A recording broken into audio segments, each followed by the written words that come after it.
And we're back with another episode of the Lakers Fast Break podcast. It's Gerald Glassford coming right back at you here from Lakers Fast Break, Pop Culture Cosmos, where we cover the latest news and trends in pop culture each and every week, twice a week, wherever you get your podcasts. On this week's episode, we just recorded it during the game today on YouTube. If you don't want to see it there, catch it on your Monday morning drive. It's clean, unlike this show, but also go ahead and check out what we're covering, including the huge opening for Minecraft, biggest opening in the US this year.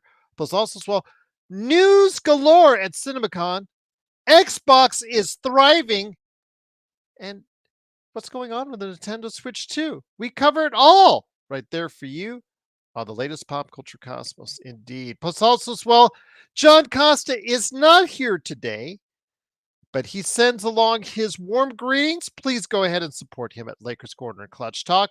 Our good friends at Pirate Jeff TV covering the Lakers and the Dodgers.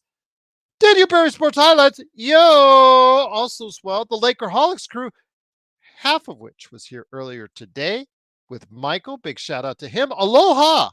Also as well, Yami Swoot, aka Yami Sweet, aka Jamie Sweet. Go ahead and check them out today, along with Laker Tom as well at Lakerholics.com. Our good friends also as well, Alfred Esmond, Stone Hansen covering the NBA draft, Legend 350, all these great people, all these great places, all these great things. Go ahead and like and subscribe. Don't forget, make sure you like and subscribe. If you really love the Lakers, please hit that like button. If you really love the Lakers, please hit that subscribe button. It really helps the channel out, gets us on all those algorithmic things that Netflix has to offer. So go ahead and do that for us. Plus, also as well, if you want to become a member today, it's just $2.99 a month. I'm not here. The prices are not right. No tariffs on the Lakers membership plan. It is only $2.99 a month. A great deal indeed. Still here, you can find at the Lakers Fast Break Podcast. Well, the Lakers coming into this week, really, the plot thickens for them as they head into this week, just in a mired, knee deep in the Western Conference, holding on, clutching on, clinging on to third place, but with a daunting task as the NBA best record OKC Thunder was facing them with not one, but two games in 3 days at OKC. And everybody was talking in advance beforehand. You know what? Lakers never really do good in early afternoon games, weekend afternoon games. Never really do good. LeBron is usually, misses his afternoon nap. So really not that good. So not thinking much on about today's game, but Tuesday is where we're going to get up. That's what I heard and read in the hours, minutes before the game, with one notable exception. There was a guy named Magic Man, and that Magic Man said, "You know what? I have a feeling today was going to be a good day." And you know what? For the Lakers, I don't know what they did today, as far as different. I don't know what they did in their preparation leading up to today's game, but they need to bottle that sucker because they came out with a vengeance. And over the first quarter and a half, shot 70% from the field and exploded for 42 points in the first quarter, excuse me, a total of 78 points in that first half as they dominated the OKC Thunder. For a second there, I had to rub my eyes and figure out which team was actually having the best record in the NBA, because it certainly looked like the Lakers. And after hearing day in, day out, game in, game out from all the detractors that we have on this show, it's in the chat, it's in the comments, blah, blah, blah, blah, blah, blah, blah, blah, blah. And then, of course, you guys are really going to get roasted when you go to OKC. Something happened along the way to the roast. The Lakers not only came out strong, but they held off OKC, outscored them in every single quarter, and dominated the OKC Thunder with a truly satisfying best game of the year performance on the road probably by any NBA team. 126-99, and here today to go ahead and cover today's game. It's a good man indeed. He is the guy who predicted what would happen because he had a feeling. He had a feeling that today would go right for him and the Lakers. It is the madman from Toronto. He did get out of Toronto traffic to stop on by and watch the best game of the year for Los Angeles Lakers fans. It is, of course, the Magic Man, Sean Grice. Sean, good to have you here. We are all feeling good right now. It is absolutely a little bit stunning win for the Lakers that they won in such a disparate fashion because they just look so much more dominant than OKC. OKC, I don't know what they knew, what hit them, because what they were expecting and what they got, Magic Man, were altogether two different things. But I think the biggest question, and it was mentioned in our playback chat, playback.tv/Lakers Fast Break, is or could this be a precursor to something the Lakers can put together against OKC in a series? Or is it just a taste of a bad Sunday for OKC? Great, great segue, Drill. Great question. I think it's a combination of both. I think, as I said earlier on playback and mentioned earlier in a couple of previous podcasts that you could check out on youtube.com/Lakers Fast Break, is that the OKC Thunder have played in a handful of afternoon games this season, Gerald, that I've had the pleasure of watching. And in three of those four games, they were really playing down to their opponent and basically walking the dog, so to speak, through about 36 to 40 minutes. Now, they played lottery teams, excluding Milwaukee. That being said, they were able to manage to pull off victories. However, even though Oklahoma City has more talent than the Lakers from rosters top to bottom, there is a noticeably thin margin of skill difference between both teams, Gerald. Both teams have great athletes, can do several different things well. I thought that the big turnaround, Gerald, was Luca coming out being aggressive again in the first quarter, and his target number one was Isaiah Hartenstein, aka Lurch, of the OKC Thunder. Um, got him in one-on-one ISO possessions at either the top or the right side of the key, Gerald, and exposed Hartenstein and basically opened up a wound that you can take advantage of if you're smart against the Oklahoma City Thunder. They don't they don't necessarily give up a lot of drives. So the Lakers had to try and figure out if they can hit their threes. Well, in the first quarter, Gabe Vincent and Rui hit I believe it was a combination of five threes drilled. I believe Gabe hit three, Rui hit two. And that started a flooding. I will also say this: although the Lakers had more than turnovers than the Thunder tonight, they created good shots and situations where at least two or three defenders were getting back because OKC averages 25 points a game in transition, and tonight they only average five.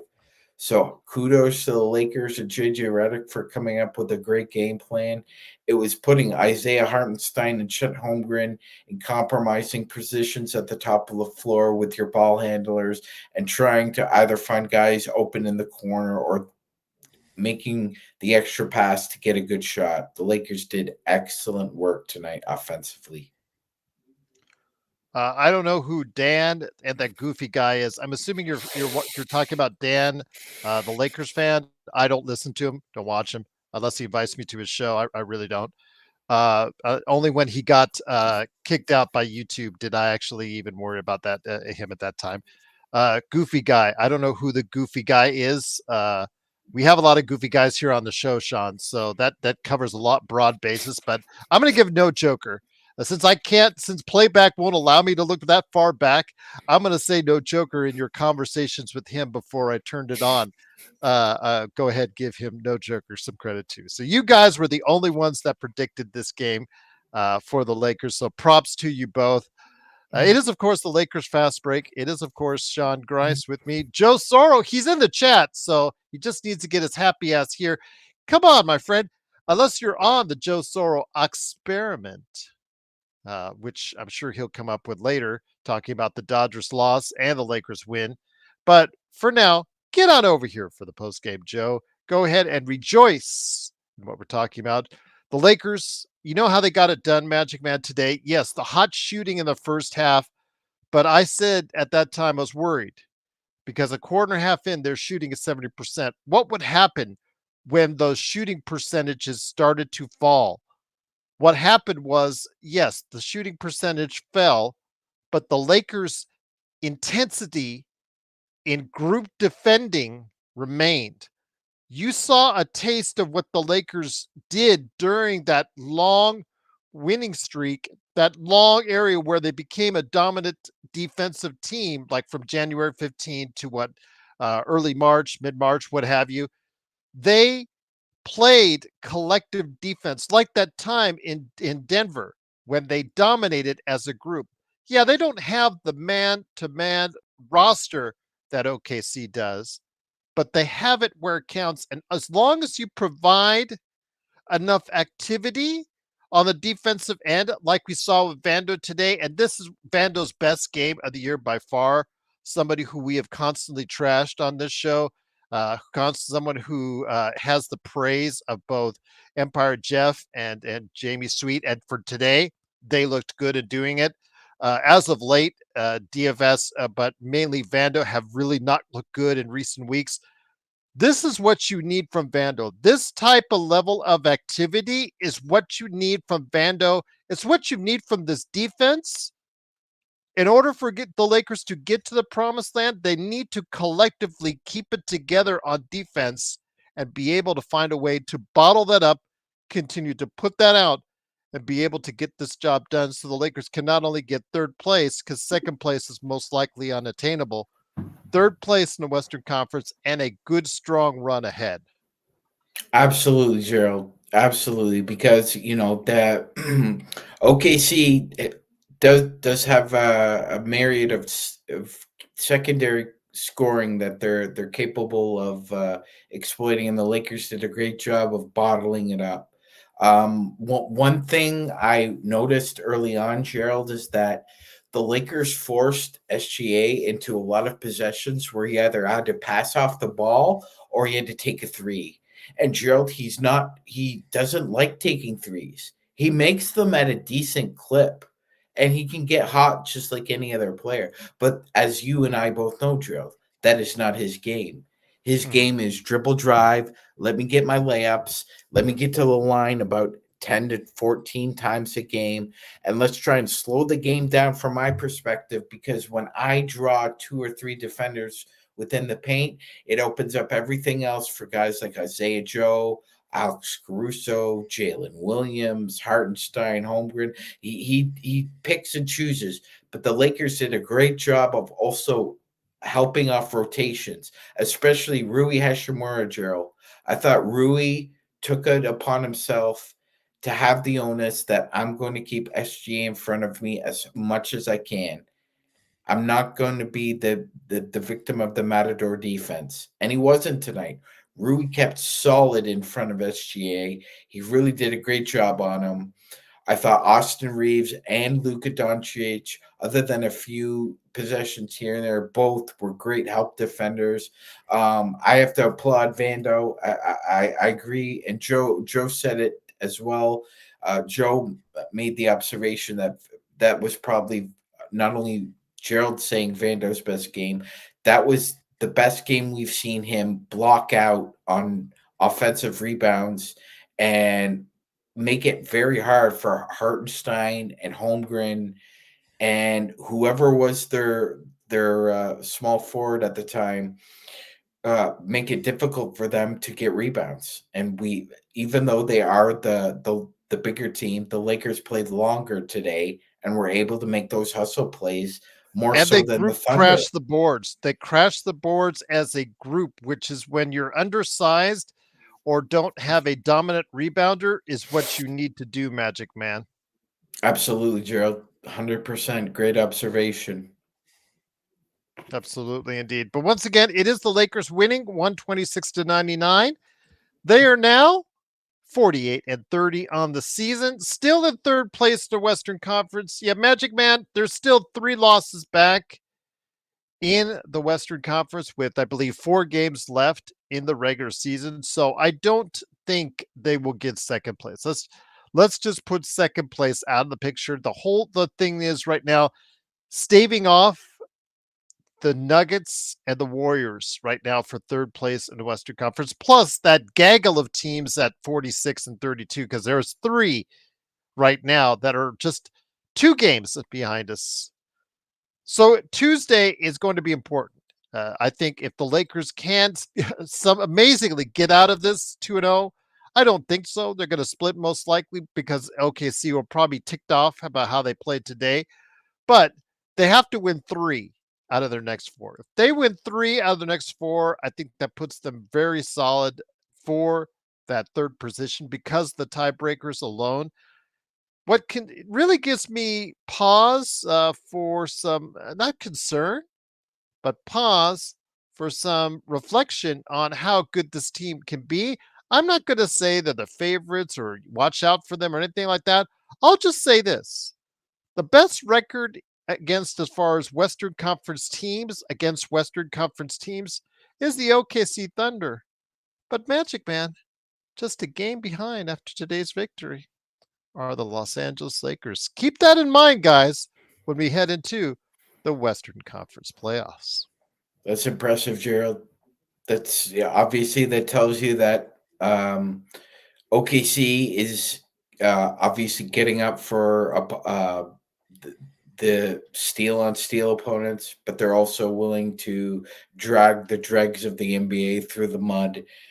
The Lakers have had a bit of a problem this year with dealing with lottery teams, so there's some interesting variables there. But the one that's completely intact is that OKC and the Lakers play best when it's steel on steel. And yeah, it's true. It's only one game, but it's the most impressive victory of the season. And I'm not just saying a road victory here.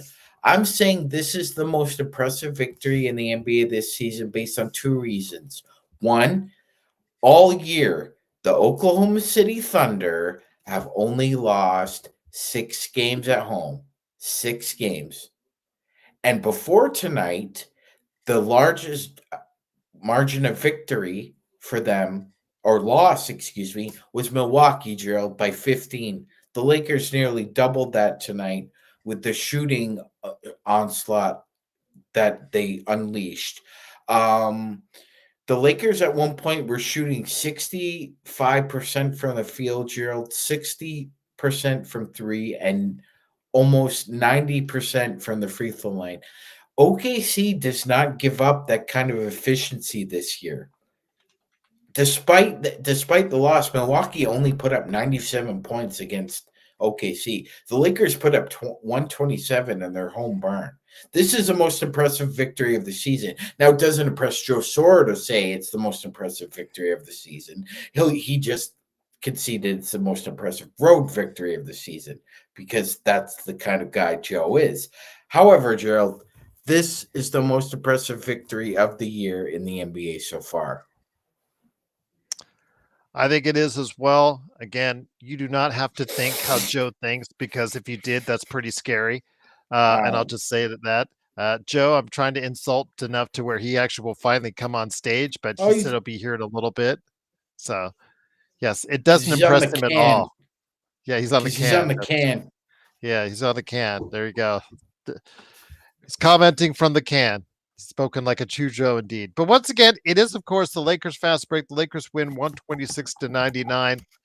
Again, it was mentioned by Eduardo, I believe Eduardo Gutierrez in our chat on playback.tv/Lakers fast break. Should we punt the game on Tuesday to focus in on Luca's return on Wednesday? And I'm thinking to myself here, hmm, punting games has not really worked out well for us. I think Joe and I already put that message forth, Sean, that until the Lakers have got something locked up, the division, third place in the Western Conference, they have no room or no right to be able to punt anything at this point in time. It kind of made me mad that people just don't understand basketball, understand the Lakers' current position, and understand basketball. That the Lakers punting got them in this position. The Lakers' mistakes in certain games got them in this position. A game like today makes up for some of those mistakes, but by punting a game, unless you've got everything sewn up, really sets you right back. Yeah, 100%, Gerald. 100%. And that's where um, this sport differs from other sports in that this sport has a X factor, a cofactor, a related factor called momentum. And momentum just doesn't carry into a game. It can carry into multiple games, as Gerald has said before. And that creates something called a winning streak. And winning streaks create something called confidence. And that confidence can carry a team very, very far. However, if you decide to half ass it and not carry momentum or preparation from game to game, as Gerald has said, you end up looking like a schnob. And the Lakers don't want to be a schnob of an NBA team right now. They've won 5 of 7, Gerald. I want to win out the rest of the year. So let's not consider Tuesday an automatic loss. We can pencil in a loss. I think a lot of us are right now, but save that red marker until Tuesday at around 11 o'clock before you decide that it's going to be an automatic loss because this is the NBA, this is sports, and it's real life. And in real life, things just sometimes happen, Jill. It's called the unexpected. Expect the unexpected. And that's what will happen today. And you never know. Tuesday is a brand new day. It's funny because in the comments following the last game, Sean, Joe made the statement, I believe, and I'm paraphrasing here, something about the Lakers being a dumb team, and a lot of people took issue with that. But in their issues with this, they blanketed the whole channel. They don't say the word "they" in making a comment about us. We all have different opinions, and when you say they don't talk smack on Luca when he has a bad game, don't, because I criticize Luca when he has bad games. Joe has said on the record that he won't, and that's his opinion. I respect it. But understand, you need to be specific in your comments and your responses to us in regards to that, because when you throw blankets, it makes absolutely no sense and you lose your credibility. In doing so, again, those days where Luca is not the best shooter in the world, because he is a 35% three-point shooter. People just don't understand it. When he's a 35% career three-point shooter, he is not going to light it up every game unless he fundamentally just gets better more consistently at the three-point line. So and in fact, his defense is what it is at times. I get that. I understand that. And I have criticized it. So I want to say this now. He had a terrific first half and a terrific game and dominated this from the get-go. All I heard leading into this is that Dort has his number. This player has his number. That player has his number. Funny, when you light up the OKC Thunder for 30, all I hear is crickets. All those Mhm. people in the chat that are normally here ripping on Luca, they're gone. So when Luca does bad, I do criticize Luca, but when he does good, like today, you need to be here. You need to be in the chat, and you need to say, you know what? He got the job done today, Magic Man. He set the tone, and he set the tone right, which again brings us to our point why we are so happy Luca's here is because when he is on, there are few on this planet that can light it up like he can when you need it, Magic Man. Yeah, 100% Gerald. Yeah, you can name probably the other two players on the other two fingers you have and include Luca in that one. So that'd be one, two, three. The Lakers have one of the three best basketball players in the world. And when you have one of the three best basketball players in the world, you as a teammate feel confident that you can win just about every game you play, no matter the opponent. And where are you? Where are you? You wanted to talk all this We're the shit haters today. where you Yeah. wanted to talk all this shit to us and say we don't criticize Luca in wins, we don't criticize Luca in losses, we don't give Vando his flowers, we don't talk enough about Dalton Connect. Here we go. Here we go. So tonight Luca shined out. Where the F are you haters? Lloyd, Nick T, James Hex. I'm calling all you barf bags for faces out tonight because you don't have the guts to show up when it counts. At And least and and Rodell's and here. and when that bully beat you up in 5th grade and was kicking the shit out of you, and you didn't stand up for yourself, that's what you're doing right now. You're Nick doing T the is same here. Nick thing. T is here. All right. Oh, Yes. okay, Nick. Nick- Well, I mean, you wanted to call out Luca Rodell's for here. all, so Yeah, there you go. F you today, Nick, because we won by Martin's here. 27. Yes. Well, again, I bet Nick It's is happy to be on here, not behalf on because the behalf fact of is the Laker Lakers Nation. win. On behalf of Laker Nation and all you haters, you could kiss our purple and gold asses right now.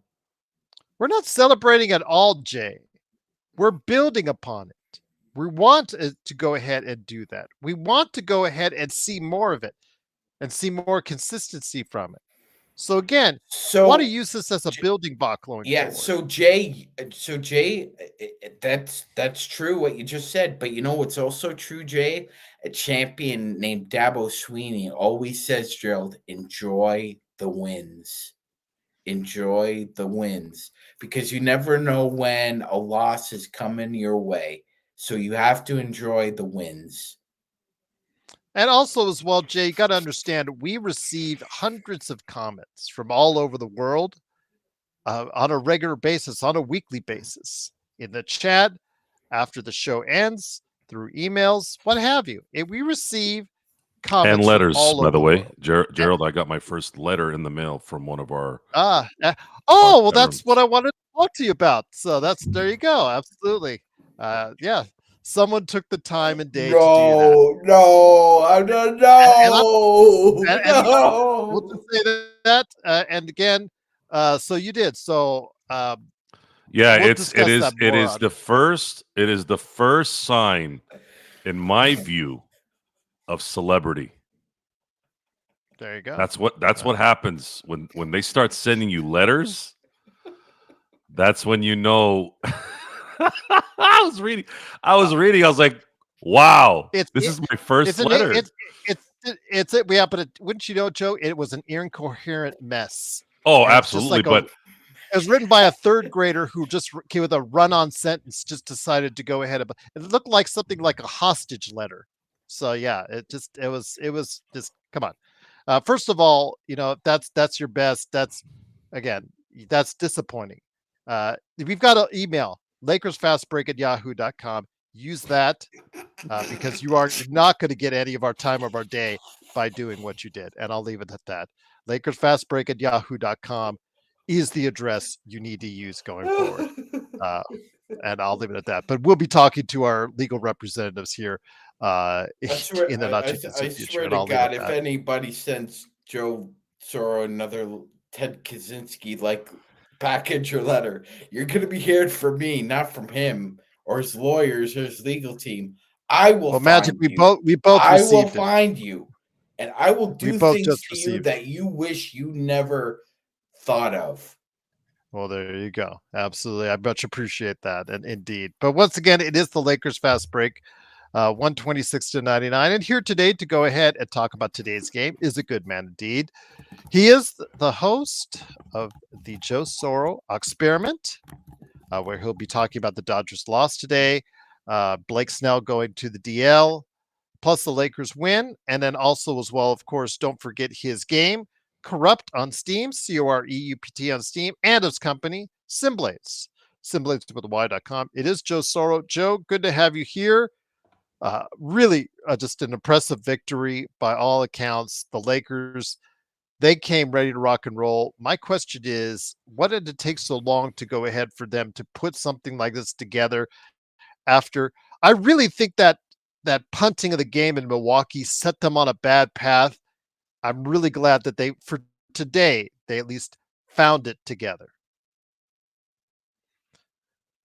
Joe's, I guess, still kind of, I guess, having issues right now, so he'll be back with us in a second. But once again, it is the Lakers winning 126-99. Uh, bringing it to you right here, Joe. Joe, your thoughts on today's game. And again, the Lakers hopefully being able to put things together more consistently down the road. Well, I agree with Tuff on our chat that this was virtually a perfect game by the Lakers. They shot lights out. Their defense was lights out. Their individual performances were lights out. There was really even Dalton Connect in the 14 seconds he got a chance to play. Even he got made shots. And your Bronny too. Your Bronny guy made Bronny. a shot. Yeah, even Bronny made a shot. It is nice to see these games, especially with the pressure being on to win, with the fact that you're playing arguably the best team, at least record wise, in the NBA. And Oklahoma City looked lost the entire game. They had no idea what they were doing. And I'm trying to figure out how they're going to adjust Tuesday. I'm really gonna. I was thinking about that. So how are they gonna adjust this to where there's gonna be a problem? And I what I liked about the philosophy tonight today with the Lakers is I like LeBron posting up. I think that threw OKC off because he was creating from the post and because they were making the shots, no one wanted to double team LeBron because that opened everything up. And then he also looked like LeBron in the post circa 2020, 2021, which those 2 years, I actually was starting to go, all right, LeBron, if you're going to start making these shots, the Dirk shots, the Jordan turnaround shots, you actually might be you might start sitting at that number one spot in your in the all-time list, because that was really his only, I guess, it was the only thing I was missing out of his repertoire. And he used that to his advantage today. And it's predicated on everyone making shots. The Lakers aren't going to make 22 threes, I think, the rest again this year. That's a very Golden State-esque in 2017, 2018 type game. But if they can make 15, they win this game by 10. It's important that they hit those open shots.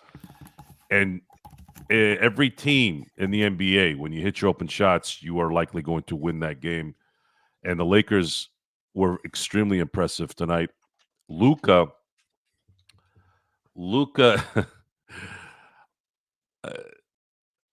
I don't really understand what's going on with the information about Luka, negative stuff, and it's just not it's not really worth talking about anymore. At least from my perspective, I just don't even acknowledge it. It's you all have to understand something here.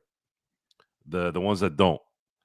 This is a 26-year-old future MVP. Now, I made a mistake in 2020, at the end of 2020, by saying I think AD is going to win an MVP based off what I saw in 2020. And because that year was so kind of all over the place, I, you know, you they won the championship. The things that happened that year happened, but I thought, okay, we saw a version of AD that I don't think he had been up until that year. He was clutch. He was hitting free throws like a guard. He was hitting threes. He was doing as good of a job on defense as I've seen anyone that year. I don't know how he didn't win Defensive Player of the Year that year. And he was excellent on offense, excellent with everything. I thought, okay, if this is the AD the Lakers are going to bring to the table here, then he's gonna get something going in the next year or two where he's gonna be the guy. It didn't happen. However, Luka's not AD. Luka actually has a relentless focus when he's playing. He will go after you. He will go after you. He is a guy that when you make mad, he will get better. He is one of those guys.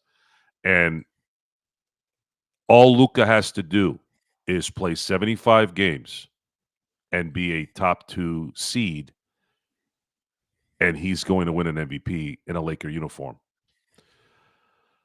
So I don't understand, and he might win multiple MVPs. That's how good he is. Even when he's not shooting well, even when he's maybe not playing as well on defense, you're always in the game with Luka Doncic. You're always going to have that threat. You're raising your hand, Sean? Go ahead. This is the first time in 75 games this season that a team in the NBA held Shai Gilgeous-Alexander without a free throw. Wow. Not one free throw tonight. That's You're impressive. right, Riddell. You're right. There is I hate to say this, but there's a lot of truth to it. A lot of the writers in the ones that have the votes, and I've been meaning to get at this on one of the shows, so I have to get it before the season's over. A lot of them reside in Ohio, and a lot of them reside in the Northeast. And no one hates LA more than Ohio people and people in the Northeast. It's quite disgusting that how many accolades Laker players have missed out on because they are Lakers. I would say Western Conference teams in general, Joe. Yeah, that I agree too, because no one watches Western Conference games in the East Coast. And they just admire Jokic's box score the next morning. Correct.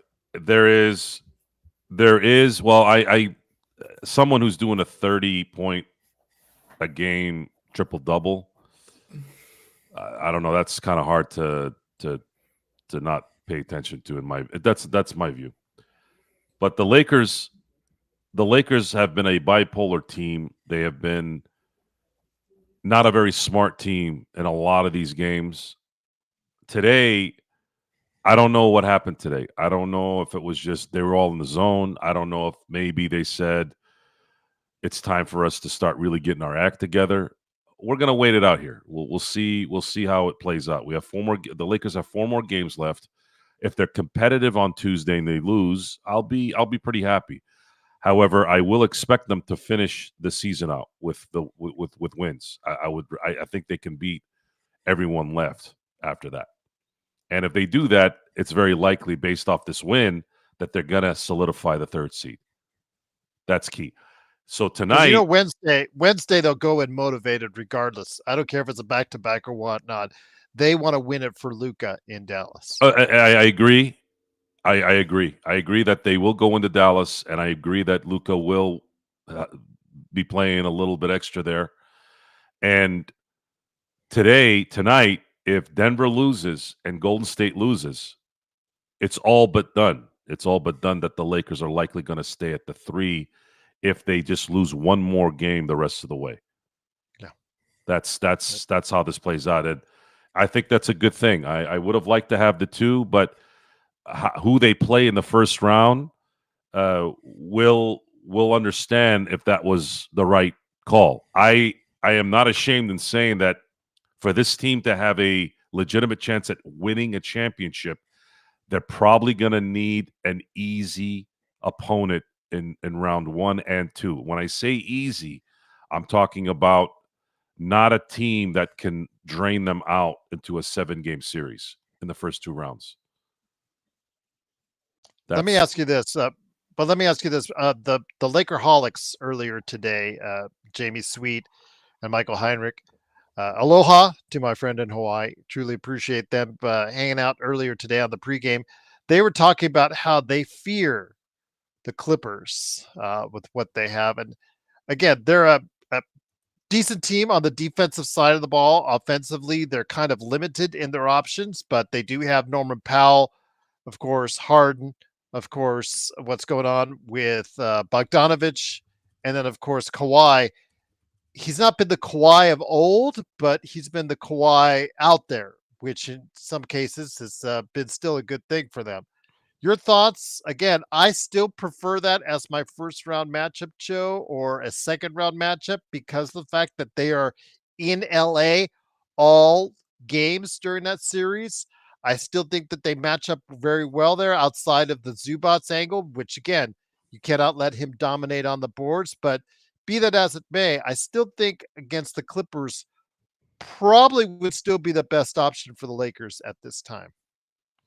I know Luka didn't play in the second Clipper game, but he did play in game 3 and 4, the games that were, I believe, back-to-back games, but spread out, I think, a couple days. The Clippers don't really match up well with Luka at the point. That he's a problem for a lot of these teams, even Oklahoma City. I mean, you saw what Luka did tonight. That was that was like the engine. That was the engine that they didn't want to race against. That's like the worst thing for a team that's still kind of young, that's still trying to find themselves.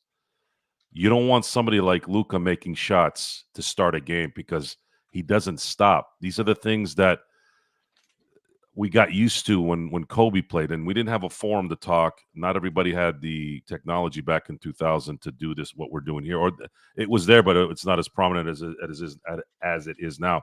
But guys like Kobe and Luka, they sometimes don't look like they're very efficient. They miss a lot of shots during the game, but they're a threat for every minute they're on that court. There's a threat every second, every minute.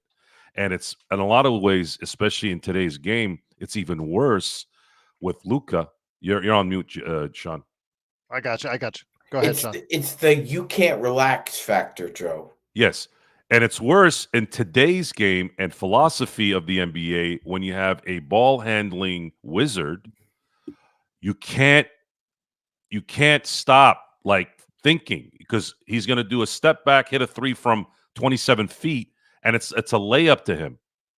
It's very difficult to deal with that, especially the results have been there. You've seen what happened to OKC in the playoffs when they should not have lost that series. You've seen what Luka has done to Phoenix. You've seen what they did to Minnesota. Yeah. He didn't do well in the finals from Joe. Okay. Shit. You got you. You're back. We got you. Am I on still? Yes. You're good. Oh, he was. Sean, we lost him. Sam Khan says, in other words, Joe. In other words, Sean. Where did I leave off? Goddamn fucking thing. Well, let me tell you what. Sam Khan says, in other words, Joe doesn't really care about efficiency, and AOG says Joe is spitting. Huh? Yeah, I know that spitting. I guess on your S's and your P's, everybody is. I do that as well, but spitting fire. Yeah, spitting fire. Oh, yeah. It's but Sam Khan says you don't really care about efficiency. But he didn't say that. He didn't. What he said was Luka Doncic and Kobe Bryant were sometimes inefficient with their shots. He didn't say he loved inefficiency. Go ahead, Joe. Yes, that's exactly what I said, Sean. Thank you for reiterating that. That's exactly what I meant. And to me, you've heard me say I'm about results. I'll finish what I was saying about Luka in the finals. Luka in the finals. So you have certain people that don't like LeBron. They don't like Luka. The second something wrong happens, they come out of that rat hole. Actually, I don't even know if a rat hole is not an insult to the rat. You come out of some shithole that just waiting for that a negative to happen, a loss, a bad shooting night. We dealt with this with Kobe all the time. It's just we didn't have a podcast to talk about it. It's So like flies to shit. yes, 100%. That's it. So we're talking about shitholes. Flies are the people. Always got to and go there. That's the shit, right?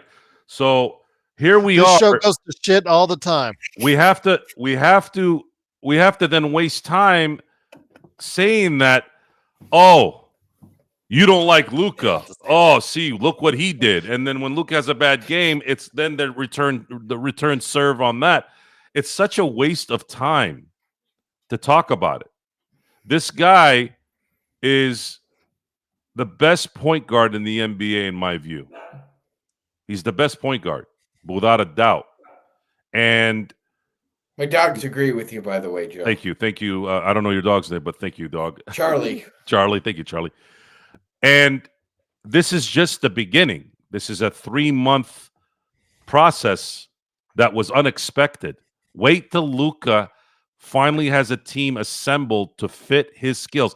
Every great player, and since my NBA viewing time, I'm talking about the Lukas, the Jokic, the LeBrons, the Shaqs, the Kobes, the Hakeems, all these guys, since I've been watching basketball thoroughly, have had at least 1 year where they had the right assembled team for their skill set, and they all won championships in that year. Maybe you can look at Barkley 93 to a degree and say he was the only one, and then maybe you can look at the 98 Jazz and say maybe that one didn't work. Although I did think that the best Jazz team was actually in 88 when Mark Eaton was on that team. There's just they almost beat that Laker team in 88. That I thought that was the best Utah team that they've ever had with the Stockton Malone crew. But anyways, the point is, usually an elite player like a Luka or like a LeBron, they're gonna get that team that's gonna allow them to get to the top. Because history says more often than not it will happen. So this team is not that team yet. This team needs a couple extra important positional players to really make their efforts a little more effortless versus you have to shoot a little bit better than you're normally going to shoot to win this game, or you got to really, really press hard on defense for 48 minutes to make it work. A lot of times when the team is set up the right way, the exertion of energy isn't as aggressive. But I saw the Dodgers win a World Series with basically two pitchers, starting pitchers that were actually starting during the year. And then the third guy was he almost got DFA'd during the year, and somehow he managed to kind of come about during the playoffs. So, and they won a championship then, and they dominated. The Lakers have a chance to make some noise here because you do have Luka, and you also do have LeBron James, and I can't say this without disrespecting Kyrie. I have no doubt that if you switch LeBron in that finals in Dallas over Kyrie, I fully believe that Dallas would have won that series because Kyrie looked like he hadn't been the best player or best ball handler in any way. He was terrible, and Luka got attacked because of it, and rightfully so. That was the adjustment, and it was smart. But Luka still was averaging 30 points a game in a finals series. I don't know too many players other than Michael, and I believe maybe Wilt that were dropping 30, and of course Shaq. AI did it in the loss. AI too. Well, sorry, yeah, that is AI did it in the loss, but yeah. So let me ask. So let me ask on this. one hand. Let me ask this and put this out to Magic. We received a question in the chat, and once again, the Lakers win 126-99. They're still in third place in the Western Conference. Wanted to go ahead and mention something JY said about that you're not going to be able to get SGA off the line again. doing what you did today was something that hadn't been done all season. So I'm expecting things to change a little bit in OKC's favor, Magic Man. The thing I'll go ahead and say is I also don't expect Luca to be as hot shooting on Tuesday as he was today, because I think he'll want to be really up for what's going to go on Wednesday. What they do need, though, and also the Lakers bench shooting 8 of 12 as far as with Gabe Vincent, and also as well DFS shooting so well from behind the line. I don't expect that either. The thing is, the other guys on Tuesday, the LeBron and AR collective, those two, they had okay games, 20 and 19, nothing great. They need to step it up on Tuesday.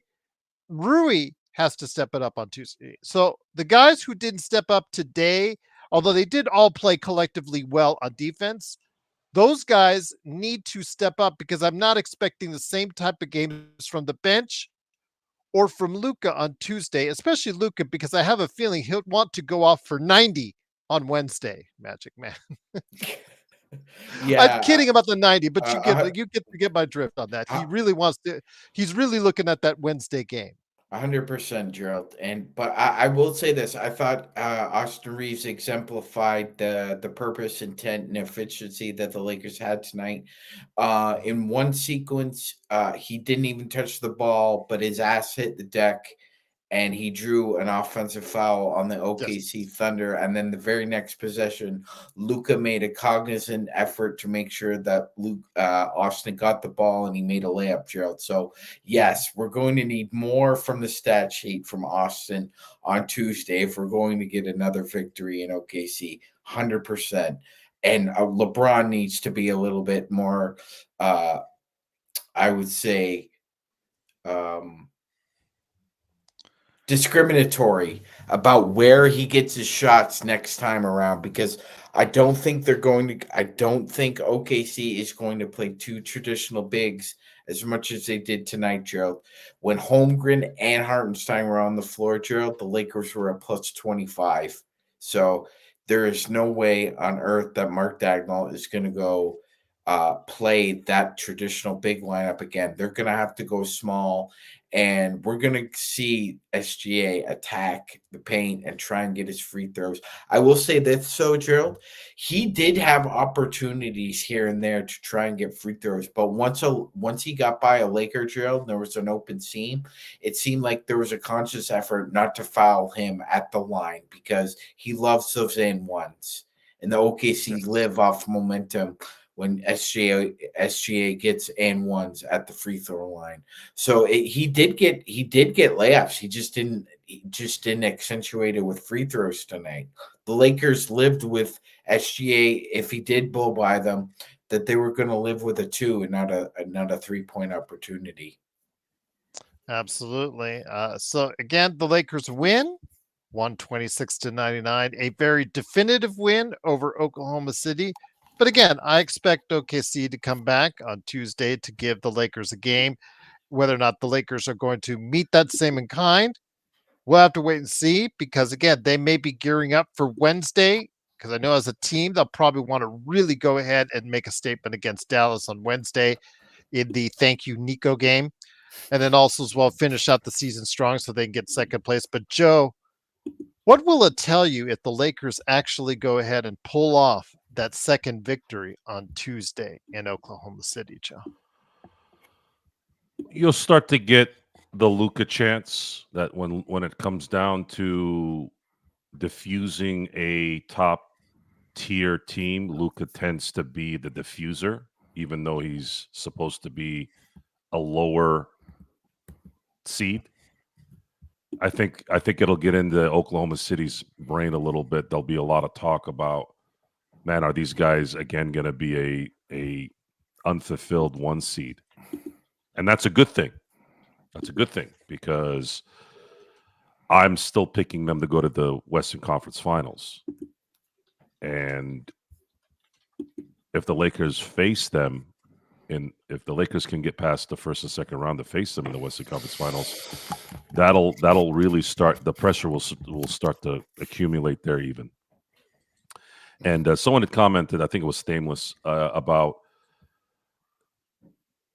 the Celtics, and if the Lakers are able to, they've kind of gone over this barrier of the Denver Nuggets, and then they obviously played really well today with against the Oklahoma City Thunder.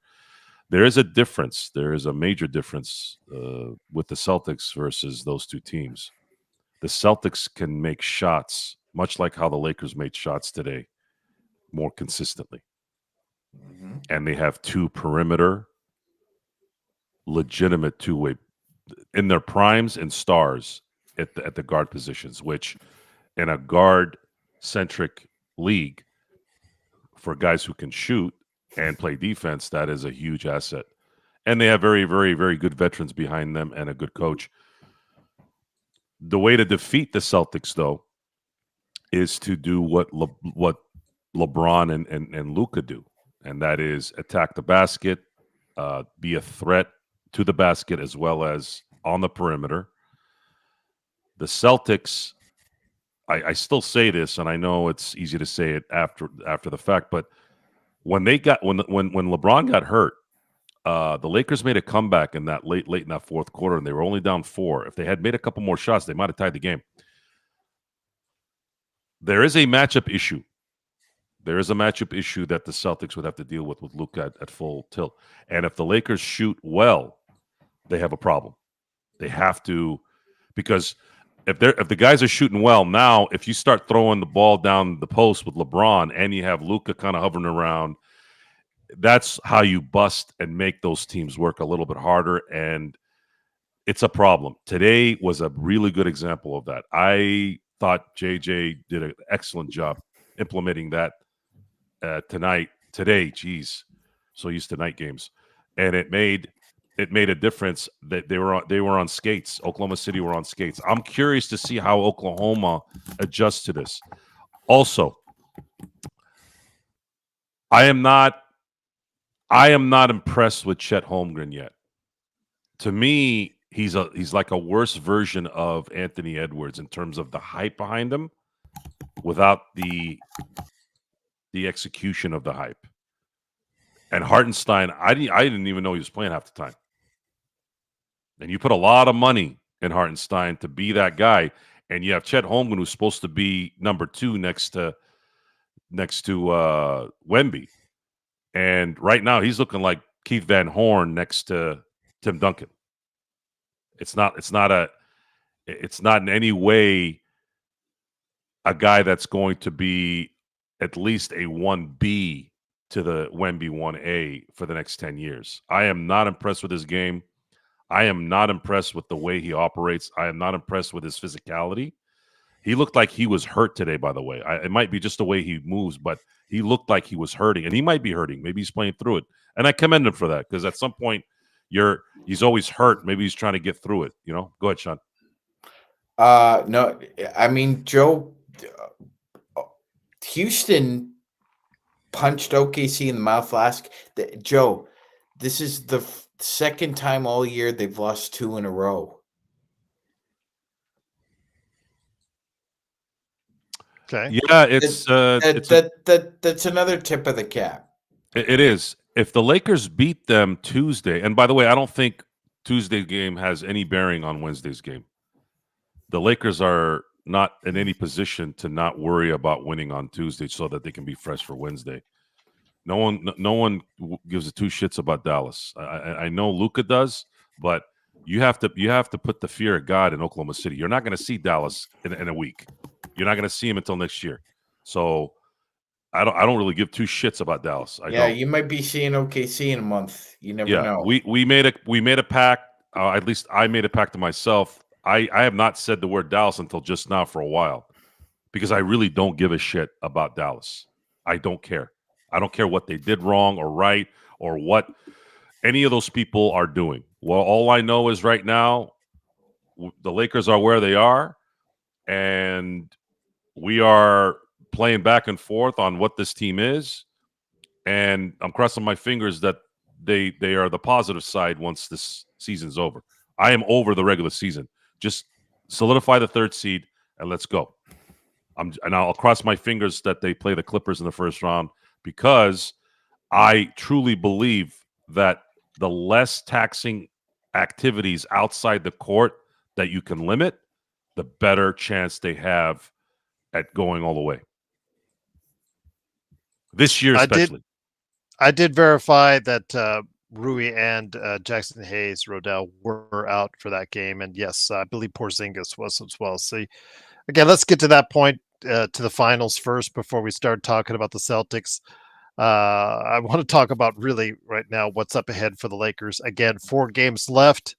Lakers, Magic Man are still only with a game lead right now, overall in the standings. They're a game ahead in the loss column Yes, to the Denver Nuggets. So yeah, let's there's slow still down. time.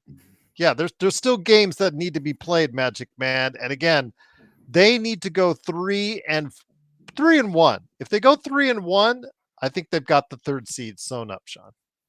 I agree, Gerald. I think you had to win 4 out of 5, and now because of tonight's impressive victory, it's 3 out of 4. I agree with the Podfather. I think if the Lakers win 3 out of the next 4 games, they can lock up the 3 seed because they own the tiebreaker against just about everybody excluding Houston. And the only reason they don't own the tiebreaker against Houston is because the Lakers still have a game played with them. So we're going to see this all play out over the next week and a half. But one thing is for sure, Gerald, the Lakers just need to take care of business. You take care of your own business, you don't worry about anybody else. And I always admired Phil Jackson saying that if you take care of your own house in your own front yard, you don't need to worry about somebody else's. So we take care of business. We lock up the 3 seed. I'm good with that. I'm good with that. I'm okay if we end up in a second round series against the Houston Rockets where they have home court advantage. Joe, do you feel the same way as Sean does, or do you see or want? Right now, it's still not clear how things are going to line up below the Lakers.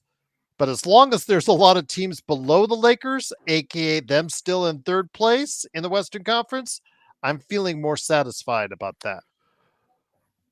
Well, Houston's one of the unique teams during the year where they only play 3 times. Lakers are 1-1 right now. If they beat Houston, they'll have the season series. If Houston loses tonight, they'll be 2 games behind in the loss column, which means if they beat Houston, they'll only be 1 in the loss column. And if the Lakers win out, which is still a possibility, let's just say they win out and Houston loses 2 more other than to the Lakers have the 2 seed. That's because they can kind of control their destiny in one of those games. And Golden State has been pretty good lately, and they're playing at home tonight. Also, Houston's got a very strong schedule that they have to deal with. This thing could turn very quickly, but the Lakers would have to win out. However, if they don't, and they just win 3 of the next 4 games, it's all but done that they're going to have the 3rd seed. And I agree with Sean. I'm not fearing Houston. I'm not fearing Houston in a 7-game series on the road, but I would have preferred to be a home court. And we don't even know what if they face Golden State? Golden State might take them out. Who knows? And then I think that's actually a good thing. It's good for the NBA, and travel is going to be better for the Lakers. Ideally, I would love the Clippers and the Golden State Warriors in the first 2 rounds. Wouldn't you love to see a 4-5 matchup with the Nuggets and the Warriors? Is that what you're saying? That would be popcorn television. It would, because it likely would go for sure 6, maybe 7. Agreed. Yeah. Agreed. Yeah. And I'd rather face the Warriors than the Nuggets personally. So, yeah, I understand. I don't know, Gerald. I don't know anymore about that. I think the Lakers have the right weapon now to deal with Denver. Okay. I really do. Right. Plus, I kind of want some revenge. Sometimes I that know you creeps do. up in my head more. I I would know love you to do. take those bums out. That plays a part in my head sometimes. Okay.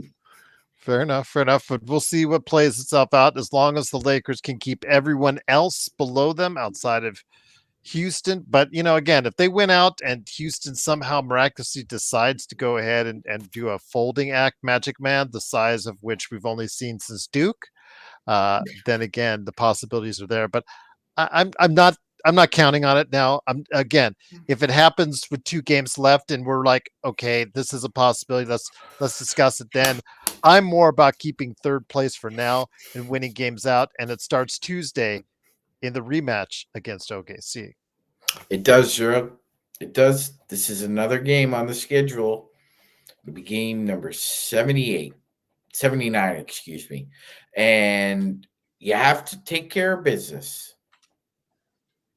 Okay, just because you look good this afternoon and we loved it, doesn't mean it's going to happen again Tuesday night. They're going to be rocking and rolling because that's the only game in town with the OKC sports. They don't have a. They have a Bush League hockey team. They have a Bush League baseball team, and they don't have any football. I don't think. Okay, I don't think Sooner fans give 2 shits about Cowboys fans. So this is the only game in town for OKC with sports, and they want to beat the Lakers every time we show up in OKC. It's been like that since since this new arena opened. They just live to rock and roll us to death. And Gerald, if somebody can find this in the chat, in the Elias chat, I think this is only the second or third time the Lakers have won a game on the road in OKC where they popped them by more than 25. I just don't remember this happening very much, Gerald. Now we get our just desserts with 25-point losses in OKC, but I do not expect the Lakers to shoot gangbusters on Tuesday night. But Gerald, I don't think we're going to fold up the tent either, as you said, and just, oh yeah, we're good with the split. No, you can't be satisfied with the split. You have to want the victory on Tuesday night. Now, will it happen? We'll see. I'm not as confident as I was about today, Jared, but we will see. Joe, statement game today by the Lakers? A statement made by the Lakers, or how are you feeling it out at this point in time? Sort of a statement. It's sort of a statement. It puts a little bit of humble pie in Oklahoma City's dish, in that maybe they're in the back of their minds like, man, I hope we don't have to play these guys down the road. It's still Luke and LeBron, man. And LeBron looked good tonight. Everybody's got self-doubt, Joe. Yeah. And sometimes it creeps. It does. It does. And they didn't just lose today. They got the Everland shit beat out of them today. They didn't have any semblance of a win today in any way. They did not lead in any way. Nothing. There was an ass whooping from beginning to end. And the fact that you're a 1 seed, and that you don't lose like this, and you're at home. It's a afternoon game, which the Lakers are notorious for just sucking at. It's going to get worse, though, if they lose Tuesday. Then the doubt will really be there. It will be there, and it might not be just the doubt of the Lakers. It'll be to start hearing the Stephen A. Smiths and all those guys saying, "Are Oklahoma City again not a really good 1 seed?" That stuff is that's what you have to deal with when you want to win a championship. When the Lakers were choking every year in 1997, 1998, 1999 with Kobe and Shaq, that's all those guys heard. Oh, are these guys not going to really be able to get over the hump? And then towards the end there, with Phil Jackson in tow, all this stuff, they were still down 15 points, almost blowing a 3-1 lead at that point, thinking that that they were going to blow a 3-1 lead against Portland. And something ignited in them and said, look, we're not going to lose. We're done with this.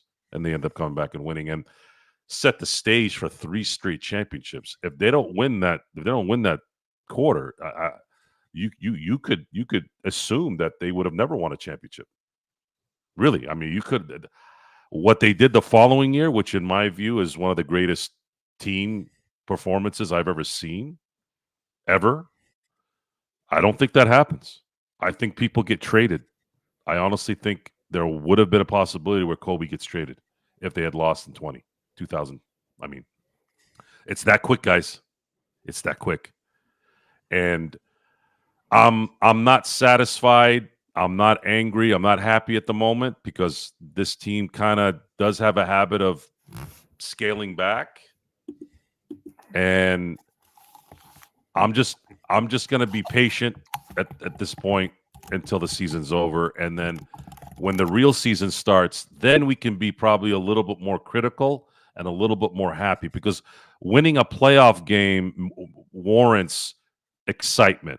And then when you lose a playoff game, it warrants anger because there's only a few games you can lose. There's only a few games you can win.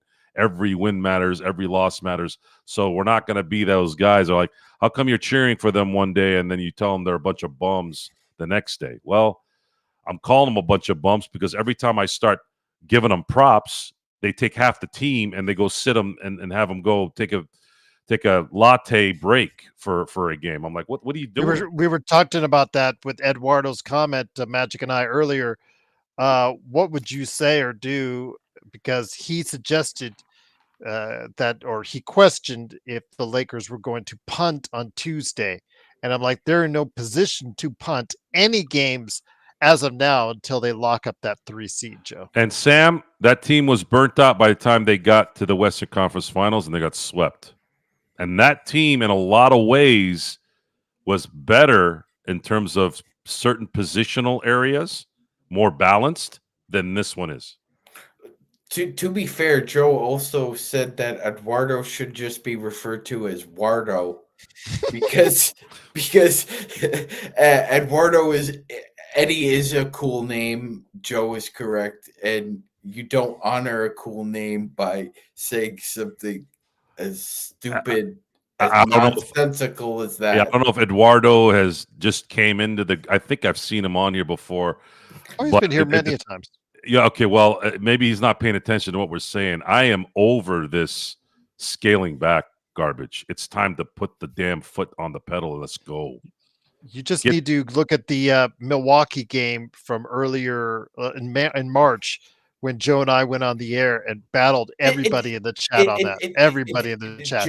And look who ended up being right about that, Magic Man. It was Joe and I being right about that.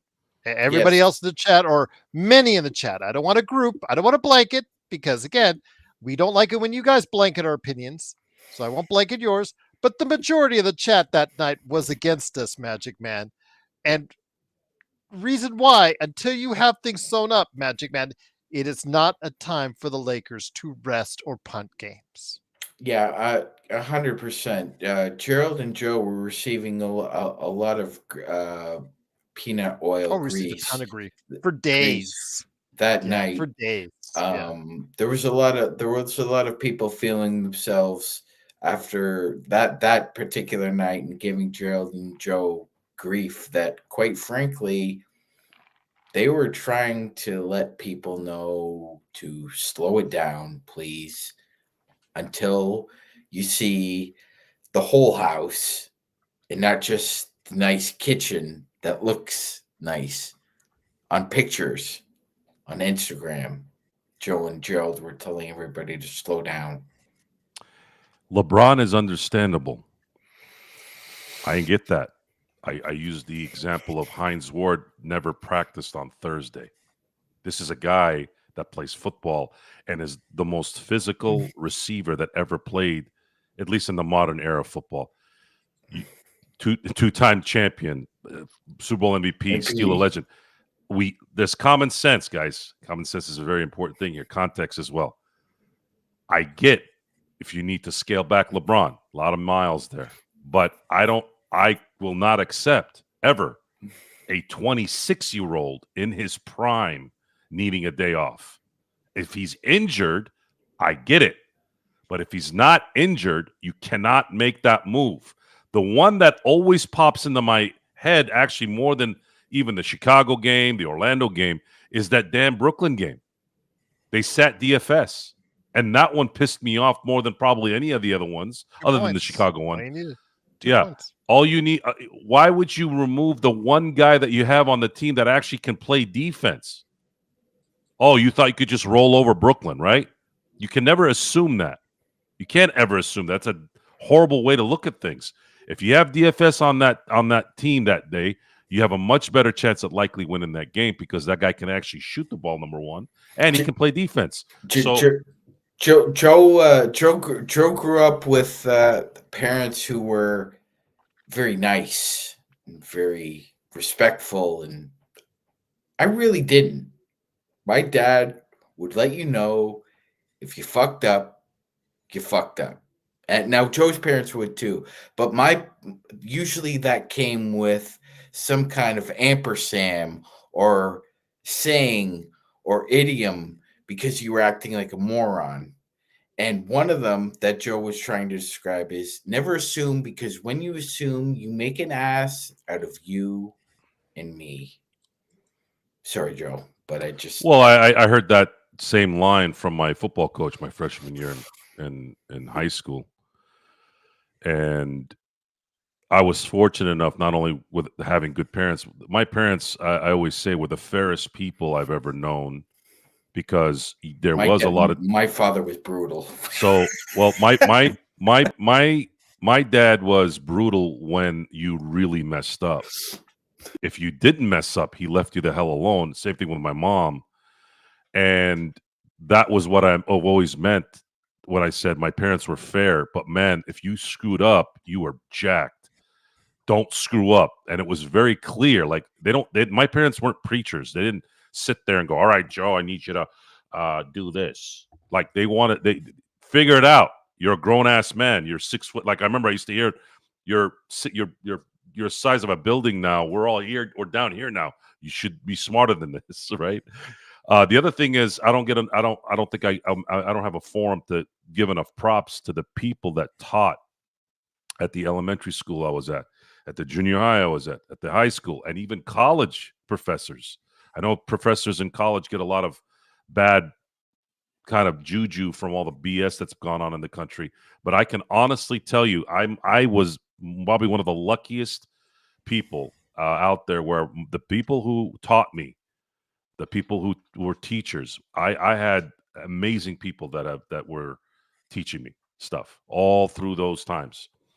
And Sports Baby's just messing with you, Magic Man. Sports Baby's just messing think with he us. was- No, I know he's messing with me. I know that guy's messing with me. I'm trying to figure out Mission 24 here. Yes, What he because said, as well, I was just gonna say for audio on it. Sports Baby said, "Should the Lakers rest their players during the playoffs?" And I said, "Indiana should, because that's his team." well, I he was gets thinking- me to curse. He gets me to curse when he wants me to curse. He has that gift, but that one, I kind of saw it coming. That was the old R.A. Dickey knuckleball right down the middle of the plate. Sharon, he was babied. DFS was babied by sitting him out during that Brooklyn game.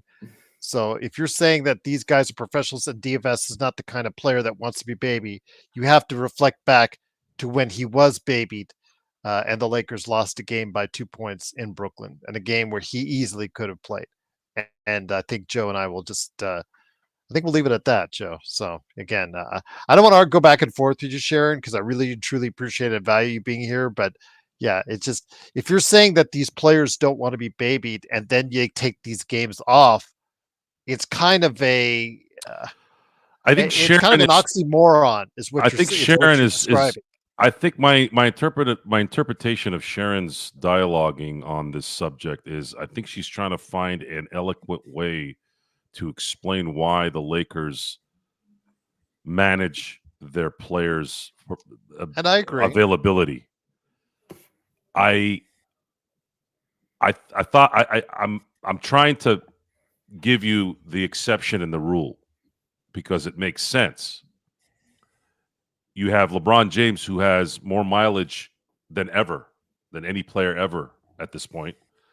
I get that. If they want to rest them on a back end of a back to back, that would make sense a little bit. But my issue is there are players that this team is relatively young. This very young, actually. A lot of them are in their mid-20s, give and take. I refuse to accept a non-injured player hurt, in pain. Hey, that's part of professional sports.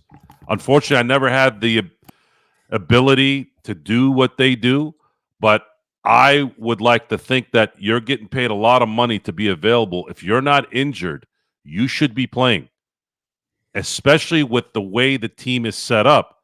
This is not one of those things where, oh, we're the Oklahoma City Thunder. We're already 10 games up in January. We can do this. I would buy that a little bit too.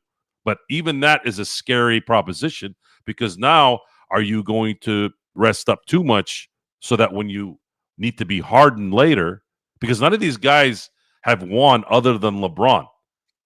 Who's won on this roster other than LeBron? A championship. Luka got close, but that's it.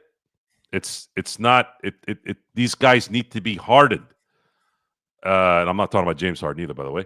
So those are the times that you harden yourself and you get yourself in that mindset that you can work through that so that you're available when it matters. It's a mentality. And that's where the gripe is. So in the end, it may not matter, which is great. Thank you. It worked out. If they're able to get the 3rd seed in this, yes, the 2 seed would have been great, but they're still going to, I think, draw out the best scenario for themselves, being either a 2 or a 3.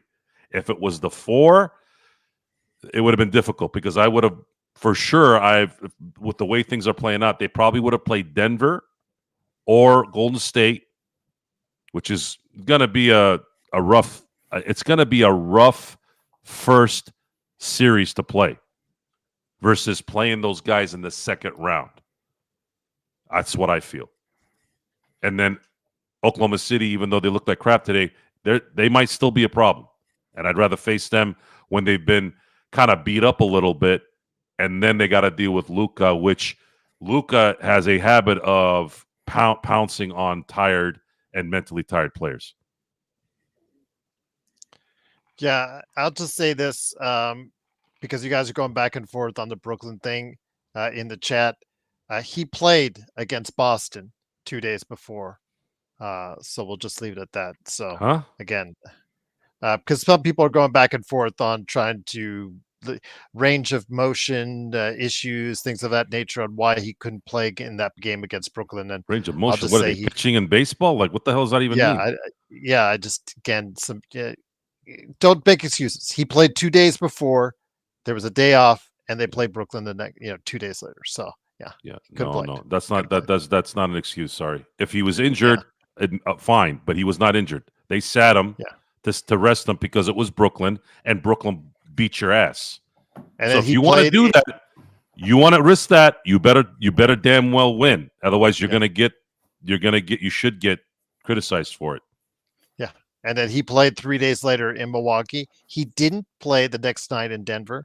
But again, that's another issue for another story for another day. But again, it is the Lakers winning today, getting the big 126-99 victory. They are in 3rd place in the Western Conference. Sean, we'll finish up with you, my friend, and then hit it over to Joe, as he will go ahead and enlighten you guys on why you need to check out, I'm assuming later today, on the Joe Soro experiment. Your thoughts, Magic Man, on this victory and what it needs to do to buoy the Lakers going forward, to catapult them hopefully into a strong finish. We always talk about the Lakers not finishing quarters strong. Well, we're right now at the finish of the season, Sean. The Lakers need to finish the season strong.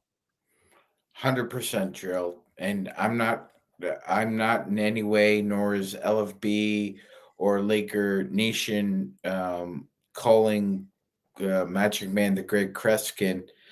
Nobody saw a 27-point victory in Oklahoma City because that is not a good way You and no Joker. I'm going to give him credit as well. So. However, you want to be able to kind of use your spidey sense. You know, Gerald, if you don't, you know that old saying, if you don't use it, you lose it. And Joe has talked about that a lot. But Joe also knows that I love what Robert De Niro tells Bradley Cooper in Silver Linings Playbook as he's watching uh somebody who cares. It's a sin. It's a sin. This is a sin if you waste this. And a lot of times people, for whatever reason, don't want to take advantage of an opportunity or a instinct that is right in front of your face. It's staring you in the face. It shaking you, Gerald and Joe, to actually look upon what life is handing you. And Joe, when life hands you lemons, normally the old heads have told us to make lemonade. And that's what the Lakers were able to do today. But it's only one of 82. We talk about that a lot on this show, Gerald, and we have since your inception of the show. That it's just one game. However, one game can lead to three, which is what Joe has talked about a lot, which is what Major League said, Joe, if you win three, that's called a winning streak.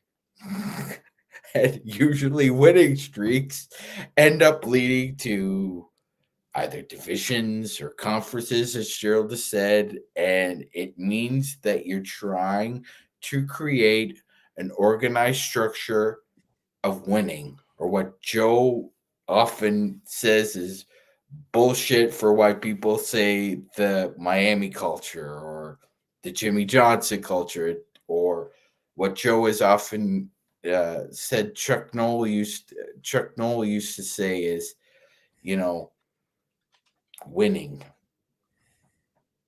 That's what it So before we, takes.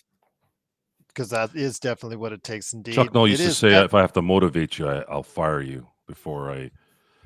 Motivation is an important factor in the individual, the athlete. If if I'm being told by the coach or management that you need to sit a game, um, I know myself, and if I'm hurting but I'm not injured, I'm like, Coach, I think it's good that I play tomorrow because we need to win this game. Now, if they're deliberate and they're like, you are not going in the game, this is our call, then that takes on a whole new communication opening. Then I'm going up to Rob Pelinka, Jeannie, and sitting down with JJ and going, this is not how I want to be used. I don't want to. I don't So, want to be that guy. so I ask you, my friend, what's up at stake? I'm assuming for later today on the Joe Soro experiment, and will Magic Man be a part of it? That's what I want to know. Well, I mean, if there's a opening for someone to be on the show, where I'm always open to that. We're going to discuss the game today with the Dodgers and Phillies. Uh, I'll be talking a little bit about the Lakers, but mainly kind of what happened with the Dodgers today. That's kind of been the theme here this last few weeks. But it's worth talking about the Lakers tonight. So we'll talk a little both, and any other subjects that come up that kind of seep in. But today was nice. I enjoyed having the early games, even though the Dodgers lost. There is no better feeling, and Joe's expressed this before, and it kind of got me thinking. There's no better feeling than when you go into somebody else's barn, Gerald, and you hear dead silence in that last quarter, no matter what sport or you're playing. And Joe said this, there's no more beautiful feeling as an athlete when you go into somebody else's barn and there's just dead silence, because OKC fans couldn't enjoy nothing about tonight, Gerald. Not even that lame ass halftime show, as Nick pointed out, Simon where Says. some 50-year-old loser was playing Simon Says with the OKC fans. Sorry, Joe. Sorry, Joe. I just had to add that. Well, Sorry, the Joe. silence. I just had to add that. Well, the silence at Yankee Stadium in two occasions, actually three if you count the last out. It's just always been the better ending for at least me. It's nice to win at home. It is. It is. You're there with the fans and all that, but maybe because I'm not there, I prefer, especially when it comes to an iconic team that you're beating. Lakers beating the Celtics in Boston. They didn't beat them in Boston to win the title, but when they did beat them in the regular season, when they did beat them in Game 3 in that series, it's a different satisfaction, and it was in dramatic fashion, which adds even more glitz to it. So recent with the Dodgers beating the Yankees. Not only did they beat the Yankees in the end, they beat them twice in New York on their way to the title.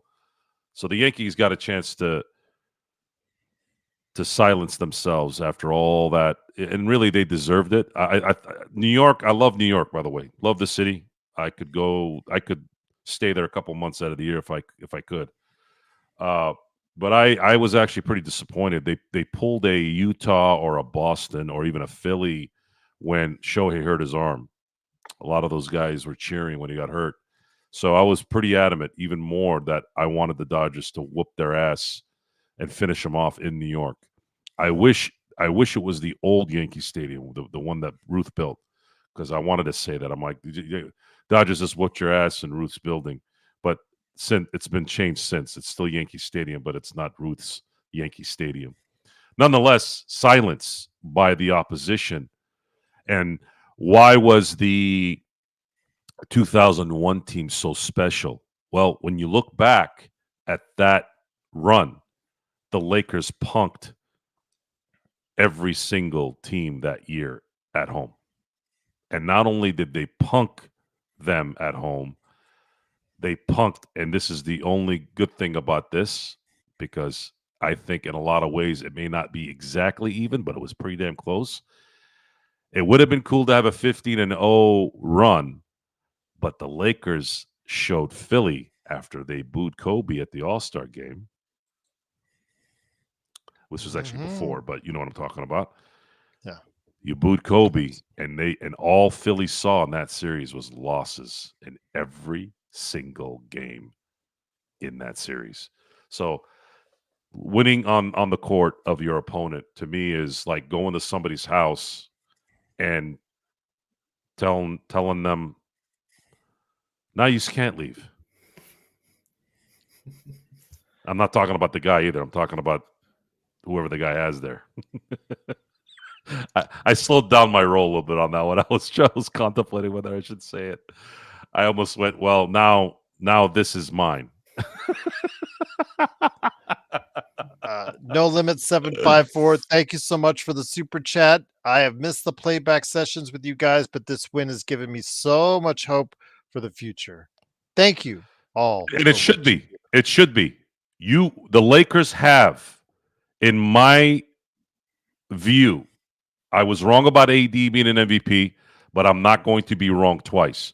Luka will be an MVP. Whether he'll be a multiple MVP will depend on how dominant those seasons will be, because of the fact that there is a voting bias in sports in general.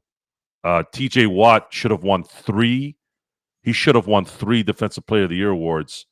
And even the Steelers have haters in the Northeast and in Ohio. It's just one of those things where it seems like my teams always have the worst of the votes for those prestigious awards. I mean, I'm still in shock when I talk about it that Shaq didn't win 3 straight MVPs. Shaq was the most valuable player between 2000 and 2002. You'll never ever convince me otherwise. He was the baddest man on the planet between 2000 and 2002, and Kobe got gypped out of the '06 MVP, and he got gypped out of the '09 and 10 MVP. The 2010, he had 7 game-winning shots in that year alone. 4 of them were buzzer beaters, and they were a 1 seed. So all that horse shit, Sean, that I always hear. Oh well, he didn't make it here. Oh, he didn't. There was always the moving of the goalpost with Kobe. Oh well, he was a 7 seed in '06. That's why he didn't win it. Okay, motherfucker, he was a 1 seed in each of the damn years in '08, '09, and 10. Why did he only win 1 MVP in that run? Right. And he won. Damn it! In 2010, him and his team beat 3 50-win teams in the West, and then to top it off, a 50-win team in the East, which was rare too there, which was rare in the East. Including Joe beating a team that had 3 of the top 75 players of all time on their team. It doesn't. TJ Watt put it best. He goes, I want to know the criteria, because the difference between being one of the greatest, that's important for that player. Yes. This is about pride. Yes. The difference between 1-time defensive player of the year and 3 puts you in a different category. So it's the same thing with Kobe. What is Kobe's career, as great as he was, still the second best player I in my book. But imagine if Kobe has 4 MVPs. The argument becomes a little harder for those who don't like Kobe Bryant. Hell, Joe, we want to talk about pride. No, TJ Watt. No. JJ. Mark Gastineau wanted to just kill Brett Favre, Gerald, when he looked at him. I saw his eyes, Joe. You saw his eyes. Job, man. I know, but you were talking about pride, and I know what you're saying, but he looked like he wanted to just kill Brett Favre because Brett Favre cost him a lot. Well, I find it interesting that he did it now. If he hadn't, his record would have been broke. I guess we can get deep into this, but it doesn't matter. TJ Watt would have broken his record anyways. I know what you're saying, Joe, but you mentioned the pride and that. Yeah, you're right. You're right. Yeah. Any quick thoughts, Magic Man, on Ovechkin before we head on out? Yeah. He surpassed the great one. Congratulations, yes. Gerald. Yes, I'm. Thank you for segueing that to me, because Gerald, I never thought I'd live to see the day where an NBA player born in my lifetime broke Kareem Abdul-Jabbar's all-time scoring record. And Gerald, I can tell you this, I definitely did not think I would live to ever see somebody break Wayne Gretzky's career goal record. It's beyond impressive career. As I've said before, Gerald, and BC has said it too. I think Alex is actually going to try and go for 1,000. I would too, because I get this puck. This is mine because I broke Wayne's record. And if I were Wayne, and I don't know Wayne, but I've heard him talk a lot, and I've told this to Joe before, if I'm Alex, I get 895, and the NHL can have 1,000 when I break that. So congratulations, Ovi, on breaking the record. And Gerald, I thought I'd ask you something. How do you see Monday's national championship game playing out? Because Gerald, I'm going to say this. I don't. You're on a roll, Magic Man. I gotta fly you here to Vegas, man. Between this game and Houston, I gotta fly you in, man. You're on a roll. Thanks, roll, man. baby. Get on that app. Get on that app right now and bet your money, man. Do you think Houston can give Florida some problems, Gerald, or do you think it'll be too close to call? Houston's the best defensive team of the two. They've been overall statistically the best defensive team over the course of the tournament. And as you saw from their impressive comeback victory and the choke job by Duke, again, when you have 3 freshmen starring for you, you live by the freshmen, you die by the freshmen. You live by the youth and you die by the youth. In this case, uh, that's what happened with Duke. But I'll say with Houston, I think Houston and Kelvin Sampson, the eternal NBA coaching candidate. Remember when we used to laugh when his agent kept putting Kelvin Sampson's name in Shams or Woj's hot list as far as potential candidates? We all used to laugh about that. But the thing is, Kelvin Sampson, once he found that spot in Houston, he finally found a good spot that he likes. I don't hear any more rumblings about him wanting to leave or his agent putting him in those conversations anymore. I think he likes where he's at, Magic Man. And at 69, I think just setting your legacy and finishing off with a national championship, I think would really go well for him right now.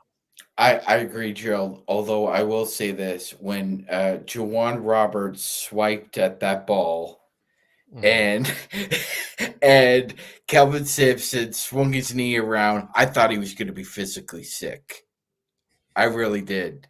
But when Roberts came to the sidelines, you saw what Calvin Sampson asked him, Gerald, and I mean, I think we were both laughing at that because Joe, I'm not sure if you heard what or mouthed what Kelvin Sampson asked Roberts, but when Roberts came over, you saw this. Okay. Sean, get lucky Grice to Kurt Affair. Absolutely, indeed. But Dick T says Magic Man is the perfect brother-in-law I would love to argue with. Charles Okay. Schwab over here. Once again, it is the Lakers winning 126-99. Catch Joe Sorrell. What time tonight are you feeling? I have not set a time yet. It likely will be between 9 and 11. Yeah, so much for scheduling. All right, there you go. None today. I'm good. I'm good. The schedule's whenever he feels like it. Whenever he damn well feels like it. That's Joe Sorrell to a T. Go ahead and like and subscribe so you can get. Don't worry, when I'll he set goes up the on air. times. You'll know soon. Well, if they like and subscribe, they will know. They'll get a And they have. get a They have. notification. They've been liking and subscribing. It's getting there. That's good. That's good. Yeah, I've been watching. It's good stuff. It's good stuff indeed. So go ahead and check out the Joe Sorrell experiment. Check out Magic Man on playback.tv/Lakers Fast Break. And speaking of which, we'll have the game back for you on Tuesday. I might stop by on Monday with something for you with a snack pack. But I'll tell you what, it is, of course, the Lakers Fast Break. Thank you again, No Limits, for your kind gesture. And actually, a last one before we leave.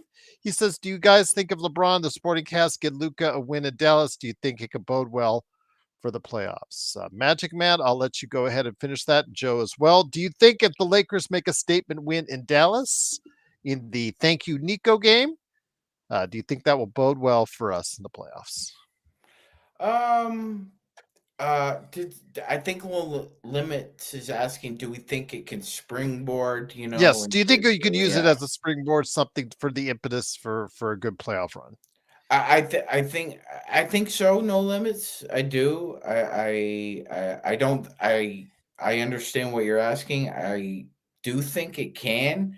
That's gonna but I mean, if you listen to Joe's comments about what he thought the actual Dallas game means for the rest of the Lakers outside of Luka, I also see that side of it as well. But Gerald, I think no limit.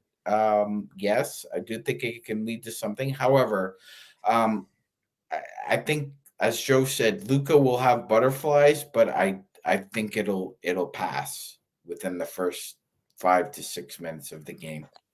Joe, do you feel the same way before we head on out? Well, the team is depleted. It's not really the full arsenal there. It holds no bearing on anything other than Luka winning in Dallas. That's it. He's going to have cheers there. They're going to cheer for the Lakers in that game. That's going to be the unique part about this. But you are going to hear if they win that LeBron and say we gathered around Luka. We rallied around Luka. You can hear him say LeBron tends to exaggerate things a lot. I don't think LeBron gives two shits about that stuff either. Most. It's not just LeBron. It's not just Even though LeBron. he'll communicate that out there. It's just like when you hear people go, "Oh, nobody believe we can do this." I'm like, who said that? But you know something, You're a Joe. one seed and no one believed that you can win a championship. Like, what the fuck are you talking about?